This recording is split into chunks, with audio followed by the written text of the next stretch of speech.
আমার নাম তারেক। হয়তো আপনারা অনেকে আমাকে চিনেন, অনেকে চিনেন না। আমি একটা সংগঠনের একটা দায়িত্বে আছি। যেই সংগঠন আপনাদের জন্য, আপনাদের মতো মানুষের জন্যই আজকে বিএনপি বাংলাদেশের সবচেয়ে বড় রাজনৈতিক দল, একই সাথে সবচাইতে এই সময়ের মধ্যে সবচাইতে জনপ্রিয় রাজনৈতিক দল বিএনপি। আমরা আজকে যে মানুষটার পক্ষ থেকে আপনাদের মাঝে সামান্য কিছু উপহার নিয়ে এসেছি, সেই মানুষটা দীর্ঘদিন যাবৎ, আজকে 17 বছর ধরে উনি দেশের বাইরে আছেন, আমাদের নেতা তারেক রহমান। কিন্তু উনি দীর্ঘ সময় হাজার হাজার মাইল দূর থেকেও যার প্রতিটি সেকেন্ড, যার প্রতিটি মিনিট, যার প্রতিটি নিঃশ্বাসে এদেশের মানুষের কথা ভেবে তার প্রতিটি মুহূর্ত কাটে, সেই আমাদের মহান নেতা তারেক রহমান। আপনারা সকলে তারেক রহমানকে চিনেন, তারেক রহমানকে চিনেন তো আপনারা সকলেই। আপনারা সকলেই তারেক রহমানের জন্য দোয়া করবেন। তারেক রহমানের যে দল, বাংলাদেশ জাতীয়তাবাদী দল বিএনপির জন্য দোয়া করবেন। আপনাদেরকে আজকে আমি একটি সুসংবাদ দিব। আজকের এই কম্বল বিতরণের মাধ্যমে আমাদের এই অন্তর্বর্তী সরকার ডিসেম্বরের মধ্যে যে বাংলাদেশের যে জাতীয় সংসদ নির্বাচন হবে, এই নির্বাচনে তারেক রহমান প্রণীত যে রাষ্ট্র সংস্কারের 31 দফা, আপনারা যদি বিএনপিকে ভোট দেন, ভোট দেওয়ার পরে বাংলাদেশ জাতীয়তাবাদী দল বিএনপি এ দেশের মানুষের জন্য, এ দেশের জন্য, এই রাষ্ট্রের জন্য, সমাজের জন্য কি করবে তার একটি পূর্ণাঙ্গ রূপরেখা এই 31 দফার মধ্যে দিয়েছে।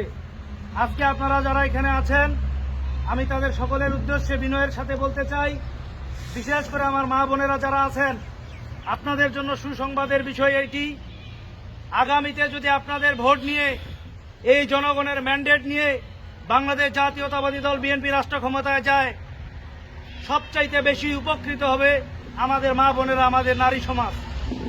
কেননা আমাদের নেতা তারেক রহমান নারীদের জন্য, মহিলাদের জন্য একটি ফ্যামিলি কার্ড প্রণয়নের ইশতেহার দিয়েছেন। এই ফ্যামিলি কার্ডটি কি? আমরা জানি আমাদের সমাজে আমাদের মা বোনেরা আছে যারা অর্থনৈতিকভাবে স্বাবলম্বী না হওয়ার কারণে নিজের সন্তানের কাছে, নিজের স্বামীর কাছে, নিজের পরিবারের কাছে তুচ্ছ তাচ্ছিল্যের শিকার হয়।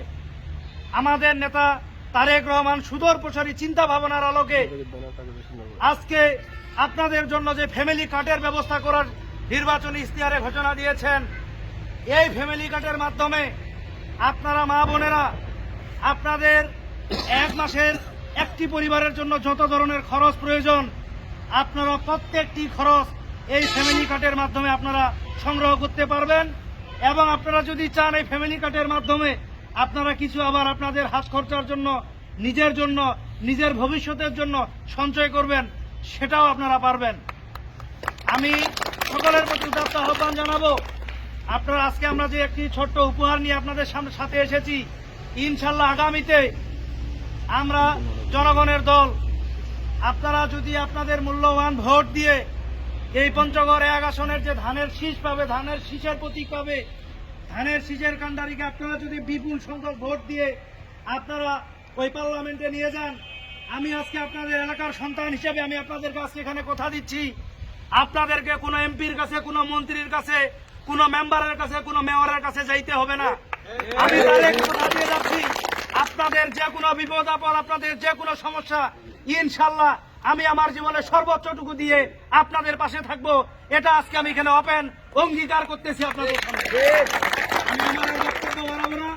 আপনাদের সকলের, আপনারা এখানে অধিকাংশ যারা আছেন প্রত্যেকে আমার মায়ের বয়সী, অনেকে আছে আমার বাবা বয়সী, আপনারা অনেকক্ষণ কষ্ট করে আছেন।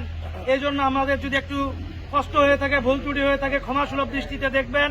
এবং আগামীতে আপনাদের যে কোনো সমস্যা, আমি আপনাদের সন্তান হিসেবে আবারও কথা দিচ্ছি, আপনাদের জন্য আমার দোয়া সারা জীবন খোলা থাকবে। আপনারা কারো কাছে যাওয়ার দরকার নেই, আপনারা সরাসরি আপনাদের যে কোনো বিপদ আপদ আমাদেরকে বলবেন। আমি আমার দল বিএনপির, আমাদের যারা ভারপ্রাপ্ত দায়িত্ব রয়েছে, পঞ্চগড়ে রয়েছে, আমাদের নেতা তারেক রহমান রয়েছে, আপনাদের এই বিপদ আপদ, আপনাদের সুবিধা অসুবিধার সমস্ত কথা আমরা হাইকমান্ডকে জানিয়ে আপনাদের কল্যাণের জন্য আমরা কাজ করব। আমি আমার আর বক্তব্য বাড়াবো না।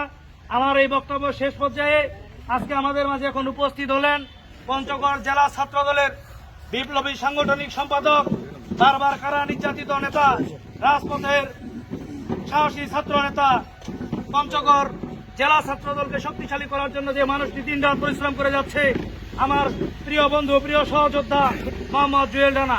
আজকে আমি আমার বক্তব্য আর বাড়াবো না। সকলের সুস্বাস্থ্য, দীর্ঘায়ু এবং মঙ্গল কামনা করে আমি আমার সংক্ষিপ্ত বক্তব্য এখানে শেষ করছি। শহীদ জিয়া অমর হোক, খালেদা জিয়া জিন্দাবাদ। আগামী রাষ্ট্রনায়ক, আগামীর অবিসম্ভাবী রাষ্ট্রনায়ক, এদেশের লাখো কোটি মানুষের আশা ভরসার একমাত্র আশ্রয়স্থল, এদেশের গণতান্ত্রিক রাষ্ট্র পুনঃপ্রতিষ্ঠার একমাত্র স্বপ্নদ্রষ্টা দেশ নায়ক তারেক রহমান জিন্দাবাদ। বাংলাদেশ জাতীয়তাবাদী ছাত্রদল পঞ্চগড় জেলা শাখা জিন্দাবাদ, জিন্দাবাদ, জিন্দাবাদ।